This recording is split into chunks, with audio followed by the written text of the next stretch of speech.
Сиз туруп турганда давление болуп атат окшойсуз. Сизди эки жактан коштоп отура берели. Кел, Бүбүш, мен жаныма отурчу. Умардан кызганып атам дегендей. Умар, жаңы жыл күнү эч кимди текшербейсизби? Жаңы жыл күнү бирөөнө жакшы майрамдык маанай тартуулабайсызбы? Эмнеге бизге келип алдыңыз? Үйдө эле отурук бүгүн. Үй бүлөбүз менен эртеден баштап. Менимче бүгүnkү түнү көпчүлүк ишканалардагы балким иштебей үйлөрүнө жашынып алгандыр. Ошого байланыштуу Умар биз менен экен. Эми Умар, жалпысынан 2023 узап бара жаткан жыл боюнча ар бир адам сары эсеп салат экенбиз. Өткөн жашообуз далай бүтүндөй бир өмүр калып атат артта. Кандай өттү? Ал өмүр сапарыңызда кандай жакшылыктар болду? Жалпысынан 2023 жылдын кайсы жакшылыктары үчүн ыраазысыз?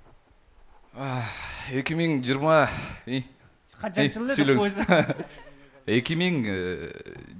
жыл биз үчүн көптөгөн жерлерди карадык, көптөгөн ишканалар жабылып кайра ачылды деп коелу.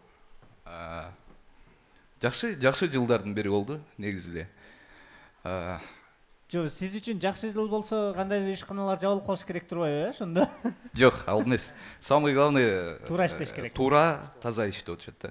Көптөгөн жерлер ошондой болду. Мен ушул ойлоном, кээде балким сиздин бул жумушуңузда баягы душмандар топтоло бериши мүмкүн да. Улам бир ишканасына барасыз, дагы башка бир компанияга барасыз, бирок бара-бара качан адам өскүсү келсе, качан жакшырткысы келсе өз ишин, кайрадан мындай сизге ыраазычылыгын айткандар болдубу?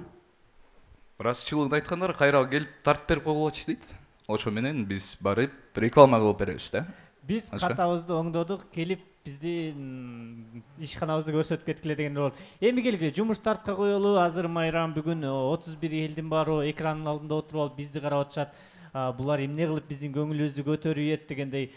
Умар, силерде үйүңөрдө кандай салттар бар? Жаңы жылды кандай тососуңар? Үй бүлө менен тососуңарбы? Эмне болгон белектерди беришесиңер? Кандай күтүүсүз белектер келди быйыл? Негизи эле буга чейинки жаңы жылдарды үй бүлөбүз менен, эми жаңы жыл дегенде мынтип атайын тосчу эмеспиз. Жыл аяктады да, жыл жыйынтыктоочу кылып, столдун үстүнөн үй бүлөбүз менен чогуу отуруп, баарлашып, алдыга пландарды коюп, максаттарды коюп, ошентип тосчук. Быйыл болсо, учурдан пайдаланып айта кетейин, ата энеме умурага сертификат берген. Анан кут кылсын. Теге азыр телекөрүүчүлөр көрүп атат болуш керек. Азыр саат 12-де уже учушат да. 12-де мен уже аэропортко кетем азыр. Бизден чыгып эле ата энеңизди аэропортко жеткизет турбайсызбы? Жакшы. Мен дагы ушундай бир эмки жылы жаңы жылда апамды ушинтип аэропортко апарам деген ниет коюп койдум да. Ооба, көрдүңбү? Мындай элдин уулдары ушундай болот экен көрсө, сиз үчүн жана сиздин ата энеңиз үчүн кубанычтабыз. Анан эми бардык эле блогерлер азыркы учурда Инстаграмда ачсаң эле анпакинг деп калышпадыбы? Бул жылы өзгөчө анпакинг болдубу сизде? Куттуктап белекти ачуу деп атпайбы? Азыр жөнөкөй тил менен жаңы жылга, жаңы жылга келген белектер. Сизге келет эми белектер баары бир тааныштардан, компаниялардан. Күлүп атат. Жок, Умар анпакинг деген сөздөн кийин көзү чыгып кете жаздады да, ошон үчүн мындай кыргызча эле сүйлөшөлү, эмне болгон өзгөчө белектер болду мүмкүн? Өзгөчө белектер эми ар кандай производстволордон, биздин Кыргыздан чыккан суусундуктардын атынан бизге ошондой белектер келди. Анан бир картина бар экен, ошол картина эсимде калды. Кайрат жүрөк таш жарат дейт. Смысл бар, сөздө. Ой, мындай терең ойлонучу сөз экен. Белектин артында ойлоно жүрсүн деген экен да, Негизи Умар Даданов өзү белек бергенди жакшы көрөбү же белек алганды жакшы көрөбү? Жаңы жылды тососузбу же күтөсүзбү эле? Жаңы жылды мен күтөм. Жаңы жылды белек боюнча болчу. Эми белек билбейм, эми белек көп деле алып көрө элекмин. Жок, берген жагынан кандайсыз? Беребиз белектен. Качан мага белек бересиз? Канчадан бери таанышпыз ушу бир келип. Мыкы братан, ол сизге деп бир жолу. Эртең берейин, Мына кыргыз элим көзүнчө айтып коеюн. Урматтуу кыргыз элим, эртең Умар Даданов мага белек бербесе, бул жигитти мен Инстаграмга киргизип сотко берем деп. Мага подписка кылбай койгон. Кол алышып койгула. Биз бардыгыбыз күбө бололу андайга. Эртең белек курьерлер чалат. Сизге белек келди деп мыкы күтө кой. Жо бир кафеге алып барып эле тамак тандыртып коеюн. Иә. Кандай кылып коеюн? Кафеге. Кафеге. Чоң рахмат Умар Даданов, аябай айкөл инсан экенсиз.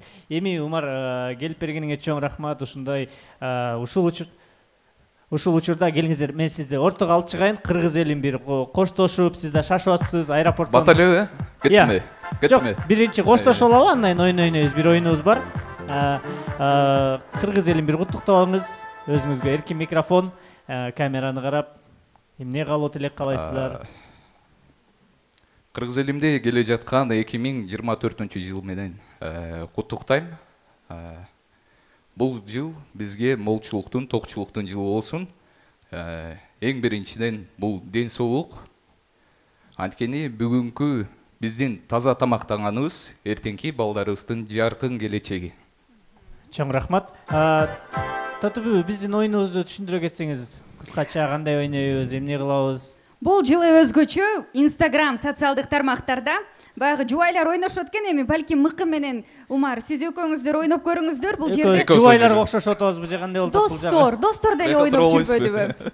Менби ортого. Макул, эми мен бардык каалоолорумду айта берсем аябай узап кетеби деп атам. Андыктан мырзалар кичине өзүңөрдү каалоолор жагынан карманат эмессиңерби? Балким бул жерге ортого коелугу, кандай кылалы? Анан бирден бизге жардам берип коюңуздар, муну каяка коелу, көрүнүктүү болгондой болуп.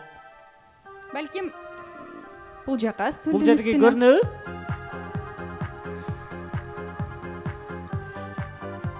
Келе, маяка эле коелу. Маяка коелу. Умар экөөбүз бул жактан ыргыталы, Ооба. Каалоо тилектерди айтып, кимдики эгерде ушул жерге түшө турган болсо, баскетбол сыяктуу эле. Ошол каалоо тилекти аткарыш керек болот, бирок бири-бириңерге тиешелүү каалоо тилектерди айтышыңыздар керек.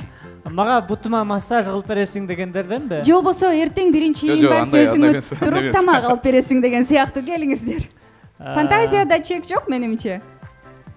Аркы стакан эмес буга. Жок, буга. Мен көзүм жакшы эле көрөт. Бүркүттүкүндөй көрөт. Мындай болсун. Эгерде могул түшүп калса, не сахарды токтотосуң. Ох. Давай сен. Түшүп калса эмне болсун, Мен не дейм? Мен эмне? Оюма эч нерсе келбейт атат. Мүмкүн. Сизде мага эч нерсе кереги жок болчу да, негизичи. Жок, кереги жок экенин билип атабыз. Мейли. Мага белек алып бересиз, Жок. Экөөбүз тең мындай футболисттер турбайбызбы, баскетболист эмейлер. Эгерде могул түшсө, чачыңды көккө боёйсуң.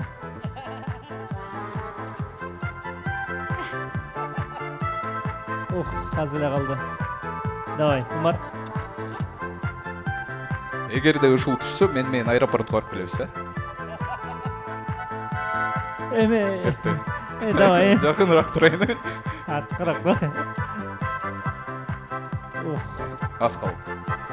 Эгерде ушу түшсө, мен сени менен аэропортко баргым келип атат деп койсуң. Жок, мындай кылалы. Эгерде ушул түшсө, сен бир күнгө өзүңдүн инстаграмыңды мага бересиң. Туй. Эгерде меники болсо, мен инстаграмды алам, Меникин. Ал жерде кызыктуу деле нерсе жок. Шок болуп психолог. Давай, психикаң бузулат ал жака кирсең. Ой. Татыбы, сиз бизге ишенип атасызбы? Тетил жака биз тишебизге же кандай? Ишенебиз. Ишенесиз. Аралык өтө деле алыс эмес. Мындай кылалы.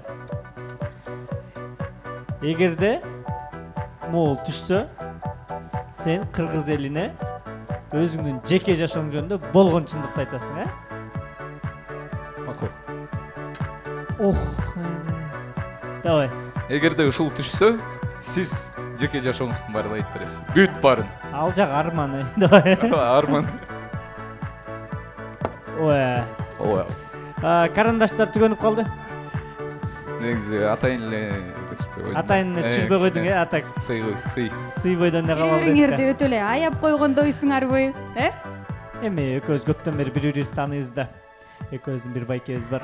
Оюну менен эң башкысы бирок ушул ар кандай каалоолор айтылды, бирок чыныгы жүрөктөгү каалоолор жаңы жылда чын жүрөктөн аткарылышына биз тилектешпиз. Умар Даданов, келип бергениңизге чоң рахмат. Чоң рахмат. Сизге ийгилик каалайбыз. Аман эсен ата энеңизди чет жакка жакшы сапарга узатып атасыз. Узатып алыңыз. Умар Даданов болду бизде.